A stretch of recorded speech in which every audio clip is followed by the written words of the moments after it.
সম্মানিত দর্শক, আসসালামু আলাইকুম। আমি মোহাম্মদ ওয়াকিল ইসলাম।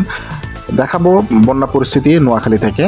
নোয়াখালীর অবস্থা বর্তমানে ক্রমশই খারাপের দিকে এগোচ্ছে এবং বন্যার পানি ক্রমশই বৃদ্ধি পাচ্ছে। পানি প্রবেশ করেছে নোয়াখালী হাসপাতালের ভিতরে এবং বন্ধ ঘোষণা করা হয়েছে নোয়াখালী নার্সিং ও মিডওয়াইফারি কলেজ। ছুটি দেওয়া হয়েছে সাধারণ শিক্ষার্থীদের। পানিতে প্লাবিত হয়েছে নোয়াখালী সদরের বিভিন্ন গুরুত্বপূর্ণ স্থাপনাগুলো। হাঁটু এবং কোমরখানি পানি সদর হাসপাতাল রোডের প্রবেশের মোড়ে, যাতে হাসপাতালের রোগীদের চলাচলে সমস্যা তৈরি হচ্ছে। অপরদিকে নোয়াখালী সুপার শপ ও পুলিশ প্রশাসনের কার্যালয়ে পানি প্রবেশ করেছে। দেখা দিয়েছে তীব্র খাদ্য সংকট ও বিশুদ্ধ পানির সংকট। শহরের বিভিন্ন খাদ্য ঘরে পানি ওঠার কারণে নষ্ট হচ্ছে বিভিন্ন খাদ্যদ্রব্য। দিনমজুর শ্রমিকগণ পড়েছেন বিপাকে। এই নিয়ে আজকের আমাদের প্রতিবেদনে দেখতে থাকুন সম্পূর্ণ ভিডিওটি।